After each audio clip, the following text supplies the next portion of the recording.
Hey guys, welcome back to my VBAC story. This video is going to be all about baby number 4 and my actual VBAC. And it is also going to be jam-packed with information that I learned while I was pregnant and me rambling a little bit, so I apologize in advance. Please keep in mind this video should not be taken as medical advice. For any questions or concerns, definitely consult with your physician or midwife. Hey guys, SandyFam here. So today I'm going to be telling you guys all about my VBAC journey. Woo! It is a really long story, so I will do the best that I can to make it as brief and to the point as possible. But anybody who knows me knows that I cannot tell a short story, so I apologize in advance. So let me give you guys a little bit of a backstory. Trigger warning, this video does include mention of loss, C-sections, and some other things, so that's why I'm giving it a trigger warning. So anyway, moving on to the VBAC story.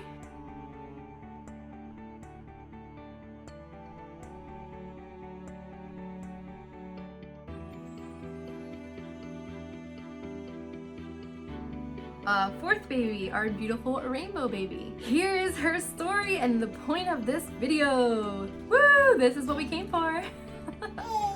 Let's talk about a VBAC baby. June 4th, 2020. It was a Thursday. We were in the middle of the COVID-19 virus. Things were pretty crazy. I was 39 weeks and 6 days. We saw the most beautiful rainbow at 5 o'clock in the morning, and we took it as a sign from big sis Juliana in heaven that it was now okay for her little sister to make her debut. My husband decided to take the day off, and my mom watched the kids. I had my 40-week appointment, and my midwife did a membrane sweep. Thankfully, with this pregnancy, I knew that I needed to study, so I basically studied my butt off from the time that I found out that I was pregnant and from the time that she was born. So I knew things that I should do, things that I shouldn't do, lies that it's possible that they would tell me to scare me into having another section, and some other things. Sorry, she's probably going to be making noises in the background. Can't help it. Mom life. So I agreed to a membrane sweep. I know that technically they should kind of be avoided. There's a lot of risks with them, including premature rupture of membranes, which is accidentally breaking your water a little bit early. And by the way, what is a membrane sweep anyway? It's basically they take their finger and stick it in there and kind of break, correct me if I'm wrong, but I believe they like stick it in there and just break not your water, but the seal between, I guess, your cervix or the lining of your uterus and the bag of waters, right? Something like that. So they just basically break that little seal in hopes of stimulating contractions or labor. However, at that point, I was in a lot of pain, back pain. I was exhausted. I really just wanted baby to be born. If I could do it again, I would definitely try to wait longer. I would be willing to go to 42 weeks and 6 days as long as I look okay and the baby looks okay and there's no sign of infection. So according to ACOG, which is the American College of Obstetrics and Gynecology, they recommend induction between 42 weeks and 0 days and 42 weeks and 6 days. Basically, I would be willing to go as long as possible, as long as I didn't have any signs of infection and the baby was looking great on the monitor. I don't see any reason why I shouldn't go. There's no rush. Due dates can be off by as much as 2 weeks, so basically patience is a virtue. I mean, if you wanted to learn anything about patience, pregnancy, heck, even the 2-week wait, finding out whether or not you're expecting, that is plenty to teach you patience. And then you have the whole pregnancy, you're so excited, you're building up this anticipation to meet your baby or babies, and then the end is like, you just want to meet your baby, you just want to get it over with, and it's just, everything hurts, you're swollen, you can't reach your feet, like it's just, you just want it to be over with. So I feel like that's what I was dealing with, and I just kind of was giving up, and I was getting to a point where I was just getting so antsy and impatient that I was like, you know what, I'll just do a repeat. And the funniest thing was, I think I was like 36 weeks or so, and somebody from my insurance called me just to confirm the details of like the due date and stuff like that. and she kept saying, oh, so you already had 2 C-sections? And I was like, yeah. She's like, oh, okay, so then you'll be having this one by C-section. I said, no, actually, it's going to be a vaginal birth. She said, oh, you can't do that. I said, yes, I can, and I will. And I was like trying to be very friendly and very polite, but I was never really taught to defend myself, so I pretty much just am really, really nice, or like kind of like a Karen, like kind of crazy, because I just don't know how to politely defend myself. But thankfully this whole VBAC journey has taught me how to educate myself, and that's like the best way to defend yourself, is because you know the facts. And I saved everything in my phone. I saved links, I saved screenshots. I literally had everything ready to go. I even had albums in my phone. Like, okay, oh, really? That's not true? Oh, let's pull up ACOG. Well, this is what ACOG says about this, so what do you have to say about that? Oops. Anyway, so it's like, and I just learned to say, you know, wow, I really respect that. I really respect your opinion and thank you for caring, but I do not consent. I'm actually gonna be patient. I'm gonna wait and see what baby does, or, you know, whatever. I mean, you start this pregnancy from literally nothing in your tummy. Your baby builds itself from nothing but cells. It can form its own ears, its own eyes, its own heart, its own skin, but yet we don't trust it enough to be able to deliver itself safely on its own. So birth was never meant to be a medical event. Yes, it is great to have medical assistance there when it is needed, but even guided pushing, like, you don't, unless you feel like you need that, I just feel like you should just wait. Be patient, it's a waiting game. Wait for your body to basically say, hey, it's time for me to expel this baby. Wait for FER, fetal ejection release. You don't even have to push. You just sit there and wait. Not that you're waiting that peacefully because you have contractions, but your body will literally expel the baby itself. It will eject the baby itself. You don't believe me? Just look on YouTube. There's some really, really cool videos of, like, there's this one, it's a photographer, he did like a birth video. It's amazing. If I can find it, I will link it in the description. It's almost like the baby literally just like shoots out. And then she kept saying, the baby's here, the baby's here. And they're like, oh, no, no, no. She kept saying, oh, the baby's coming, and no one was believing her. She was like, just look, just look. Her husband opened her legs and he was like, oh no, there's a baby. And her husband practically caught the baby, or otherwise the baby probably would have like fell on the floor. But why don't people believe the patient? I understand that maybe they don't know, but hey, patient has a valid concern. If they feel like something's not right or something's happening, validate that concern. Like, I don't understand why they wouldn't. But anyway, so back to the story here. I went to my 40-week appointment. I let my midwife do a membrane sweep. She said it would be normal to have a little bit of bleeding later. She said it would be normal to have some contractions as well. Now, keep in mind, at this point, I had already been to the hospital about 3 times, I would say. And every single time they were like, hey, you know, I see that you're having contractions, but you're not progressing. So we don't know what's going on. They basically determined that ever since like 36 and a half weeks, I was actually having prodromal labor. I feel like maybe that's why I was giving up at the end, because I was like, I mean, contractions are not fun. So like, I cannot keep doing this. My body was getting tired and everything. At that appointment, I was 1 centimeter, 25% effaced, and -3 station. Despite having prodromal labor for a little over 3 weeks beforehand, there really wasn't any changes. The irony is that cervical checks mean nothing. This is how desperate I was. Now that this has been my 4th baby and I've studied enough, I know that cervical checks are not necessary. You can say no. I do not consent. No, thank you. Cervical checks are risky. Why? Because you can accidentally rupture your membrane, which means they can accidentally break your water. And then guess what? They put you on their magical clock that is also not evidence-based. There's no 24-hour clock or you have to have a C-section.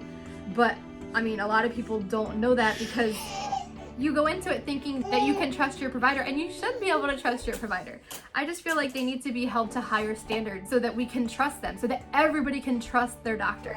We should be seeing these doctors knowing that we are going to receive nothing but the absolute best care possible, because they spent so much money to go to med school and they want to give us this care that we really deserve. Not they just want to do whatever service possible to get the most money into their wallet, because that's not caring for your patient. Caring for your patient is, well, is there less risk if I do a C-section? Maybe in certain aspects, but there's a lot of complications that can happen from a C-section or a repeat C-section. I would make more money with a C-section, but if I really care about my patient and the future of my patient and my patient's future babies and my patient's future health, if you weigh out all the risks, chances are, unless there's a serious medical reason, a true medical reason, chances are they're going to want to do the VBAC because it is safer. Keep in mind, even if it's your first birth and you've never had a baby ever, you can still rupture. But your chances of getting into a car accident on the way to the hospital are actually higher than having a VBAC and rupturing. Out of that percentage that you see of uterine rupture rates, keep in mind that only 1 out of 14 of those, I believe that's the correct number, 1 out of 14 is a true catastrophic rupture. And just because that happens doesn't mean the baby dies. Okay, anything can happen. But you have a higher chance of getting into a crash on the way to the hospital than you do of actually rupturing. So once you take that percentage, I believe it's 0.5 to 1%, and then you take 1 out of 14 of those, well, that diminishes a lot. Now, let me tell you something. If I told you that you had a 99% chance of winning the lottery if you buy a ticket right now, would you go buy a lottery ticket right now? Or would you be like, oh my God, no, because there's a 0.5% chance or 1% chance that I won't win and then I'll waste that money? Obviously, very few of you would not want to waste your money. It's okay, no judgment. No judgment even if you choose a repeat C-section, but I just need everyone to understand that there are risks. I have so many complications from my C-sections. I would never wish on anybody, and if I can save even one person, if I can motivate or encourage one person to find a supportive provider, or if I can encourage somebody to stand up for themselves to be able to get their VBAC, then my job here, my purpose has been served, because that's all I really want to do. I just want to kind of spread awareness. It's really important to understand C-sections, understand why they are medically necessary, and then reasons that providers will tell you that they are medically necessary, but they really are not. I actually wish that they would make providers send like a 5 or 10 page letter explaining in detail why they absolutely had to do a C-section. Another thing that you should do is check your hospital's C-section rate. You can definitely tell, even in your local groups, ask people, hey, who has had a VBAC in what hospital? And are they VBAC supportive? Did they really encourage you, or were they trying to get you to have another C-section? Your cervix is not a crystal ball. It cannot predict the future. With my first, I was at 3 centimeters, 100% effaced, and 0 station for over a month. No signs of labor. None. For a month. It literally means nothing. So you can be closed and posterior, and yet you can go into spontaneous labor tomorrow or even tonight. You can even be 5 centimeters dilated and still not go into labor for another 2 to 3 weeks. It is literally you are here. It is not a GPS. It does not tell you when you will get to your destination of baby station. But it is a literal, you are here. That's the only thing it can tell. But there are a lot of risks involved, and I feel like that is what a lot of people don't know. And a lot of people go with whatever their provider says. And again, we should be able to trust them. Should is the key word. But keep in mind, you're a patient and you have rights. So if you want to, you can say, oh, no thanks, I'm gonna keep my pants on. Or when they tell you at your appointment, okay, just get undressed from the waist down. Unless you're doing your GBS swab, which is for Group B strep, usually around week 38, I want to say. Which I don't even know why they test for that, because you can be GBS positive one day and then not the next. And if you're GBS negative, you can be positive at the time of delivery, so I don't know why they do that. It's just another thing to flag you for, I guess. So I'm just going to read you something from one of my favorite pregnancy memes that are going around. It says 5 reasons to skip cervical checks. And this is from Autumn Reeves, by the way. Cervical status prior to labor is not an indication of when labor will start or how long it will be. Number 2, increased risk of infection. The more things that you introduce into your vagina, more chances that you can get an infection, even with a gloved hand. Number 3, increased risk of accidental membrane sweeps and or premature rupture of membranes, also known as premature rupture of your waters. Number 4, increases risks of preterm labor. The last time I checked, I'm pretty sure they moved up a full-term pregnancy to 39 weeks. And like I said before, your due date can be off by as much as 2 weeks. So if you think you are 39 weeks, you could actually be 37 weeks, even if you think that you know all of your dates, because implantation doesn't always happen when you think it will.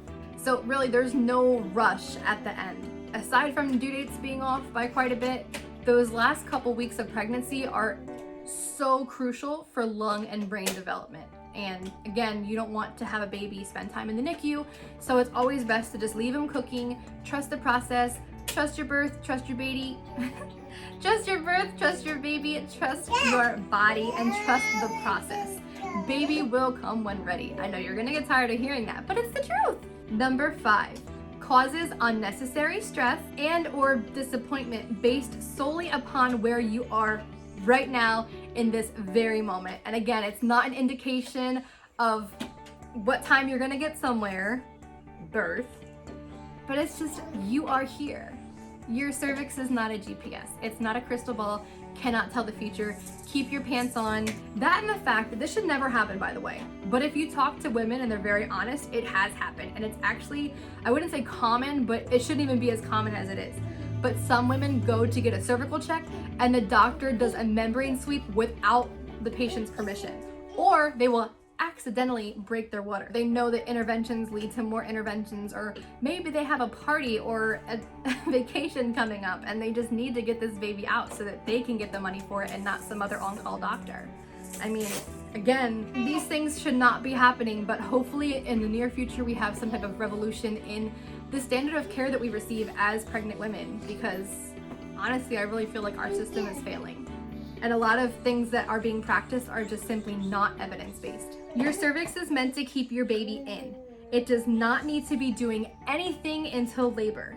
It's okay to say no to a cervical check at any time. It is still your body, your baby. I didn't say your baby, I just added that part. So leaving there, we went home, walked around the house, I curb walked, I did the mile circuit, and then we did 3 sisters. My midwife had actually told me to drink blue cohosh or something like that, but then when I had called later, they were like, oh no, I don't know who told you to do that, but don't do that. Basically, the practice that I go to is ran by 2 to 4 doctors and maybe 7 midwives, I'm guessing.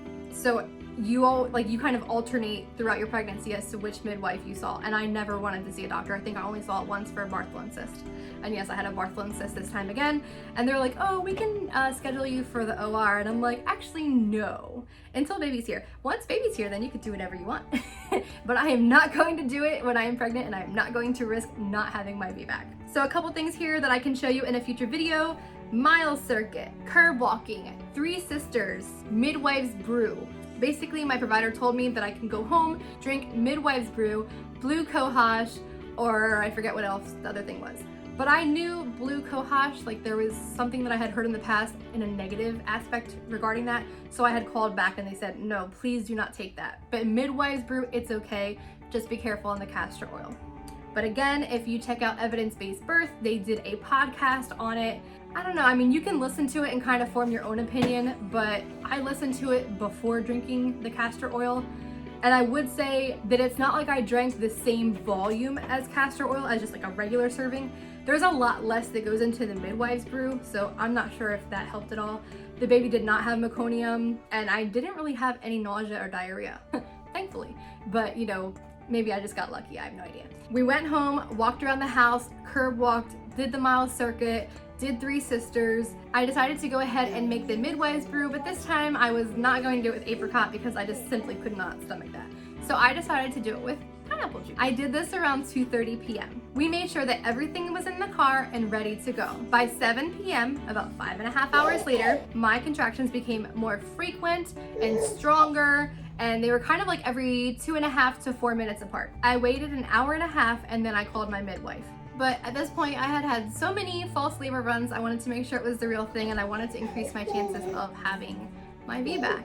And also, I was really willing to have a home birth, although I was a little worried because if something were to happen, although I live right down the street from my local hospital, I refuse to go there, and my other hospital that I always go to is 38 minutes away by GPS. I just didn't know if in a true emergency, if I'm gonna make it that far. So I was a little worried about that, but I feel like next time I probably would trust the process and just do it here, because I feel like having it at the hospital gave me even more stress and more anxiety, and you just really need to try to relax everything. But I was just fighting for myself and fighting for this birth that I so wanted, that I felt like it made me even more tense. I also had noticed that the baby was moving a little bit less, so I made sure that I mentioned that. My midwife wanted me to come in and get checked out and just check out how baby's doing. We got to the hospital shortly after 10 p.m., contractions still coming along. They had so many C-sections going on while we were there. They had 2 emergency singletons, they had a twins C-section. The doctor kept coming in and out, and sometimes he would kind of disappear for a couple hours at a time, apologizing because he had to do another C-section. And I'm just like, I felt like my chances of having my VBAC were just dwindling down. All of these C-sections were all within a few hours. I really tried my best to remain confident. The triage nurse asked me how I had my other babies, and I told her via C-section. And she's like, oh, okay, so this one's gonna be a C-section too? And I said, no, I will be having a VBAC. One thing I did say was, instead of saying I will be trying, I'll be doing a TOLAC or a trial of labor after C-section, I kept saying I will be having a VBAC, or I kept saying I am having a planned VBAC. Punto y final. So I said, no, this is a planned vaginal birth. And she was like, we'll see about that. I let it roll off my shoulders, because if this was real labor, I didn't want it to ruin my vibe. The doc finally made it in, did an ultrasound, and then at 2 a.m. they admitted me. They admitted me because they said that baby was not breathing enough in utero. I had no idea that they breathed in utero. Learned something new. Apparently she was breathing on her own, but just not enough. The whole time that I was in the hospital, I was having contractions every 2 to 3 minutes, but still, they weren't making any changes. Usually our hospital requires that you be at 5 or 6 centimeters for you to be admitted, unless obviously there's an issue going on. 6/5/20, my due date. We made it to our room. I was 40 weeks on the dot. They basically told us that we will not be leaving the hospital without a baby. Oh my gosh, I was so overwhelmed with emotions. I was so excited. I was a little nervous. And I was really just so happy because the end was near. However it was going to end, it was about to end, and I was finally going to meet this person that I had been growing and basically forming a bond with this entire time. The VBAC supportive doc was there, but he was only on call until 8 o'clock in the morning. So I knew that I had to make some executive decisions, and fast. The next doctor just so happened to be the most anti-VBAC doc ever. And I knew that she was coming on next. So I was like, we got a deadline, let's make things happen. And obviously that's not a good idea, but you know, I was desperate. First, I asked for the Foley bulb with no Pitocin. I wanted to see how I did on my own first. He gladly fulfilled my request. I got from 1 centimeter to 4.5 centimeters, 75% effaced, and to -2 station with the Foley bulb. It fell out in less than 2 hours. Contractions continued on, but they convinced me to get some rest. I woke up and the new doc was on. They mentioned breaking my water and starting Pitocin. I was against breaking my water at first because I had studied so much about it and I knew they would put me on this clock. But after a little bit of time, I'd say about 4 or 5 hours of nothing happening, you know, my contractions not making any progress, and I was a 4.5, I was like, okay, but only because I was desperate, and I do not recommend this at all. She said that she was going to come in and basically explain the whole process, that she was basically going to take a thing that looks like a crochet hook, stick it in there, you know, rupture the bag of waters, the membranes, and then start me on Pitocin, a low dose Pitocin. I said that I wanted to be started very low and I did not want to exceed 4 ever. They said okay. My midwife and the labor and delivery nurse were just absolutely amazing. They were so encouraging. They were so inspired by how motivated I was to have a VBAC. They were so impressed with how much studying I had done. And honestly, the one nurse, like, she kind of just stayed in my room most of the time, and she was like finding excuses to stay in my room to help me, because she just was like, we're gonna get through this, and you're gonna have your VBAC, and you're gonna get your beautiful baby, and everyone's gonna be safe and healthy. So it was really nice to have such a great labor and delivery nurse, and as well as a wonderful midwife who really knew her stuff. My midwife broke my water at 11:30 a.m. on June 5th. First off, it was really hard for her to find anything. She said the baby's head was so low that she could barely break it. She had to try quite a few times, and it wasn't really that comfortable. But once she finally did break it, I was expecting like a whoosh, like opening the floodgates to my natives. But no, it was literally just like a single warm trickle down my butt cheek. That was it. Not at all what I was expecting. Lo and behold, I was not disappointed every time I stood up to use the bathroom with all the random whoosh. I got my whooshes out every time I stood up to pee, and I was really impressed with how many whooshes there were every time I moved. I guess that's why they say, if you're not sure if it's your water or not, just move around, and if it keeps coming out, it's your water. And if it doesn't keep coming out, it's because you peed yourself. It literally just felt like I peed a little. Oops. Not long after, everything stopped. My contractions had completely fizzled out. I asked if they ever started Pitocin, and they said they did not. And I said, well, okay, well, the deal was that you guys are gonna break my waters, and then we're gonna start a low-dose Pitocin, so can we start the Pitocin now? I'm ready. Well, well, well, what do you know? Last minute bait and switch. Nice. Nice move. Not nice enough.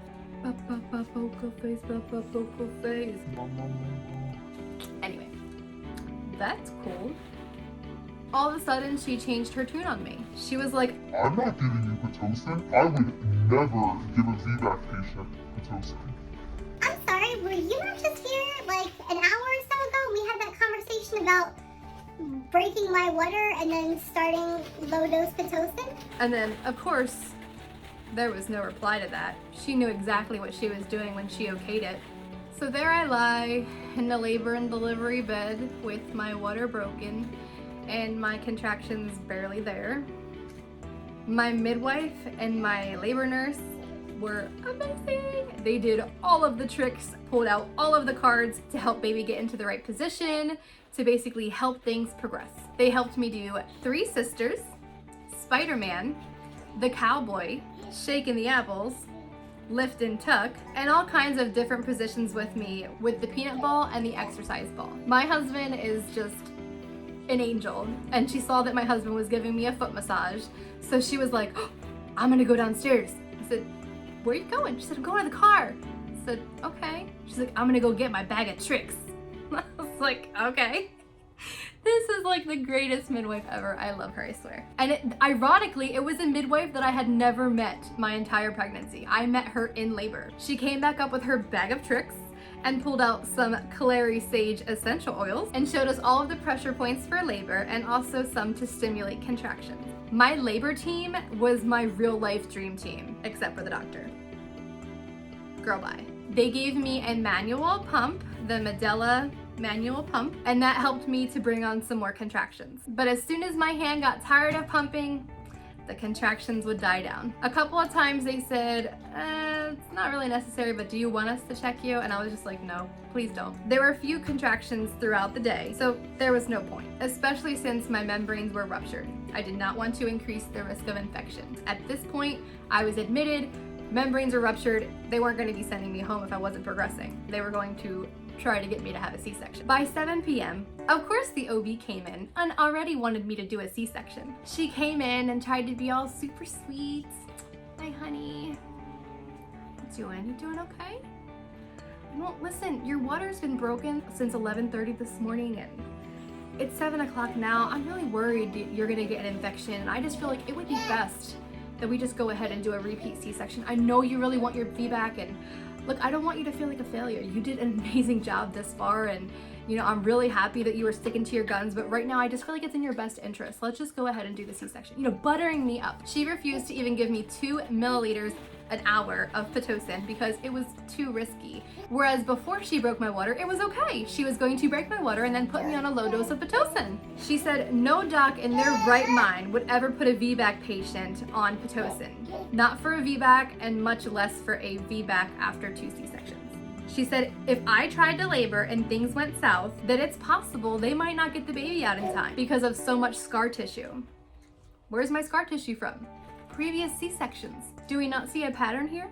What do they think is happening every time they cut into me? Do you know how many problems I have now from C-sections? She said if I tried to labor and things went south, that it's very possible that they wouldn't be able to get the baby out in time. I just smiled at her. I said thank you. I understand the risks, but I'm gonna have a vaginal birth. She said there is a huge risk of rupture, and then that's when it happened. For the first time my entire pregnancy, there goes the mention of this stupid VBAC calculator. What?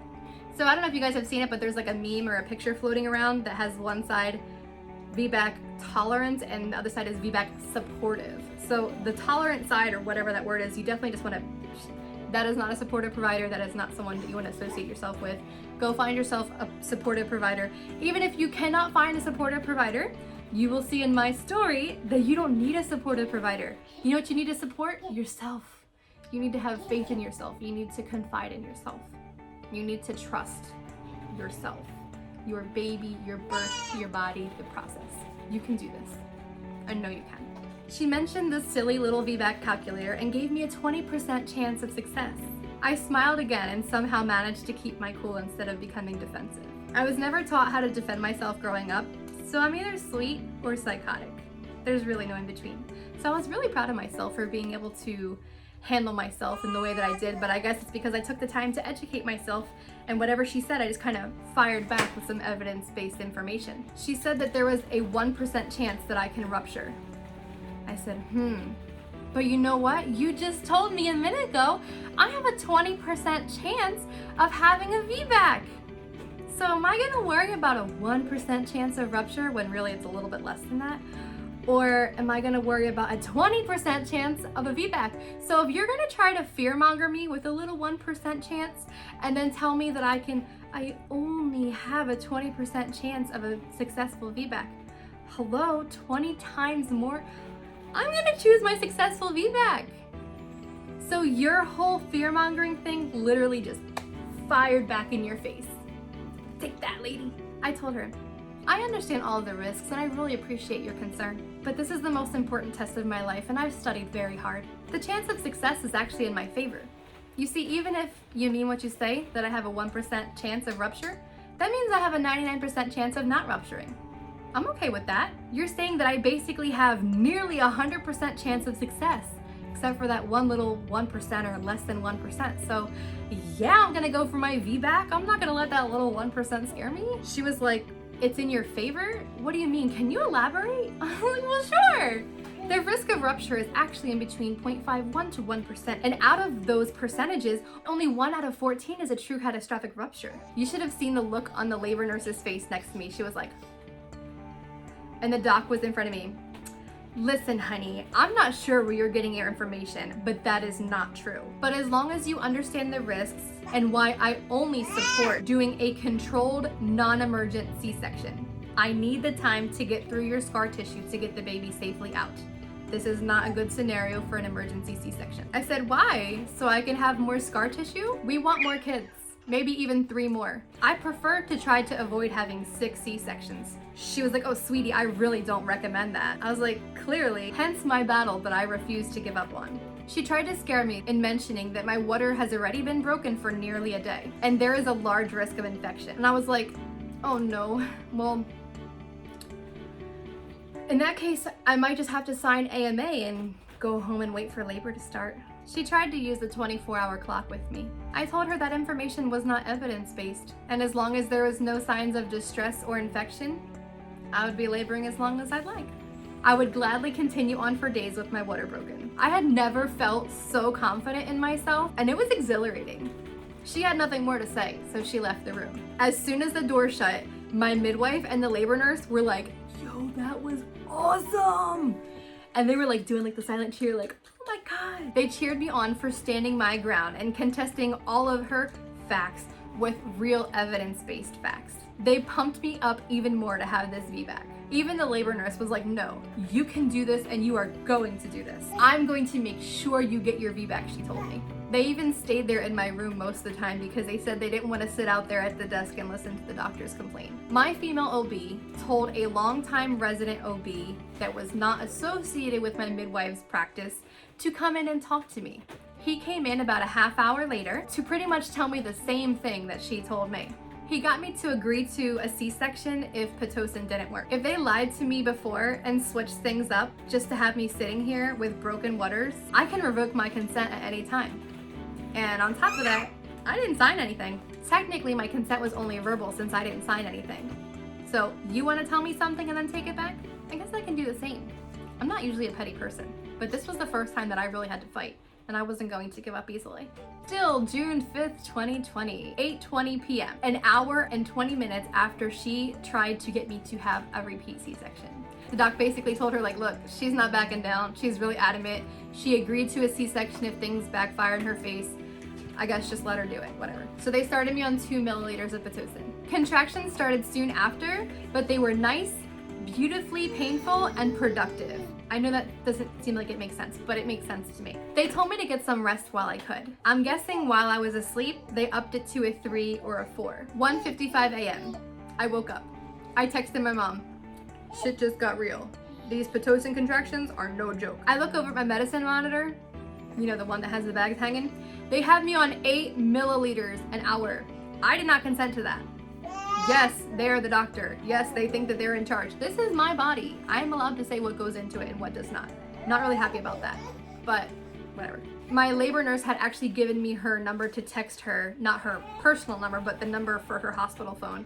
And I just said, please come here. This is too much. You need to turn the Pitocin down. My first instinct was to be on my knees, facing and hugging the bed, just trying to, you know, labor and just breathe the baby down. I lasted about a half hour like that, but things got so painful, I literally just could not tolerate it anymore. My right hip was excruciating. I had so much pain in my right hip in that ovary, that problematic ovary. I think I may have had a large cyst, and that's why during labor, and even still to this day, I have or had such horrible pain. Despite turning Pitocin down, things got progressively worse. Or should I say better, because contractions are good, right? Especially if they're painful, it means they're doing something. I had them check me, and this time I was a full 5 centimeters, 90% effaced and -1. So she did move down a little bit. I did become more effaced, and I became like a half centimeter more. I was getting really close to my pain limit, despite me reciting all of my birth affirmations to myself about how I can do this and I was made for this and all that. My entire body was trembling from the pain, and I almost threw up a couple times because it was very intense, and that is very common to throw up during labor.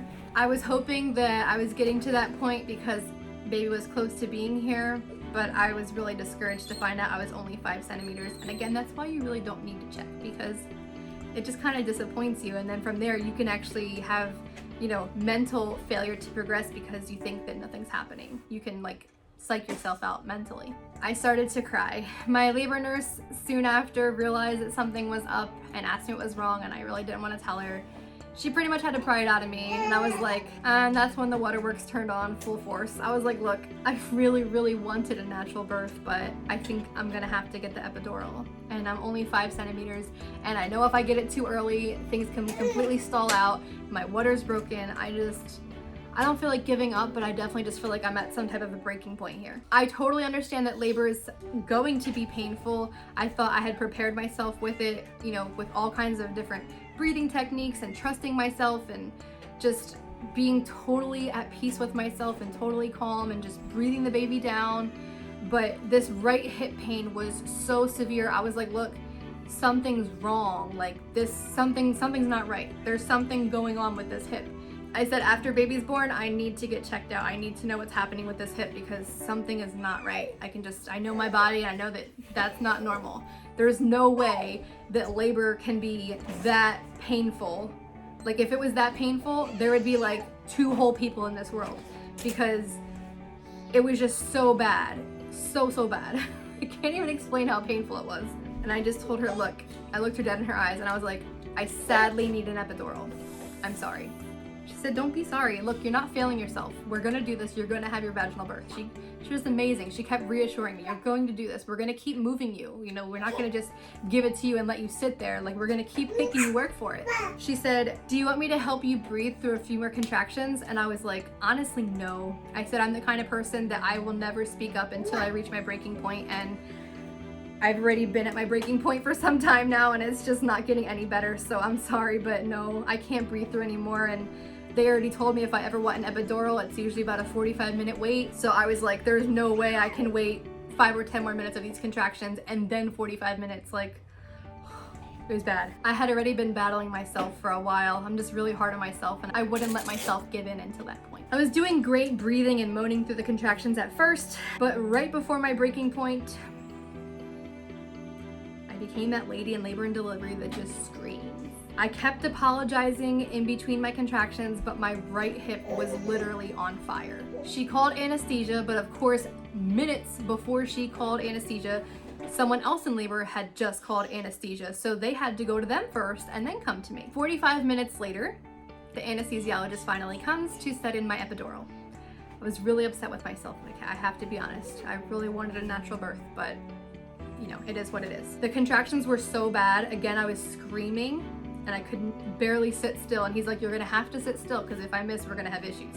So I was like, okay, you're gonna have to wait for the contraction to stop because there's something happening with my hip. You need to listen to me, that I know my body enough, even though I've never been in labor.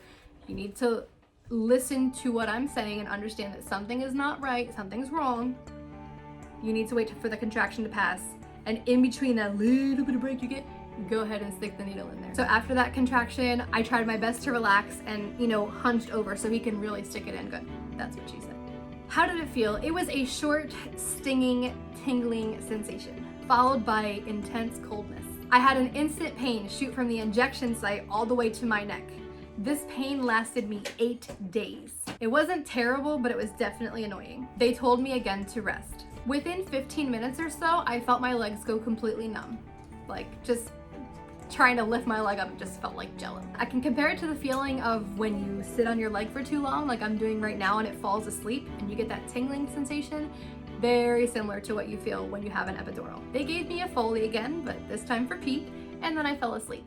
Oh, but that's not all. Stay tuned for the 4th and final video of my VBAC Journey Series. Thank you all so much for watching, especially if you've made it this far. If you'd like to continue to support our channel, please just give this video a thumbs up and comment what was your favorite part.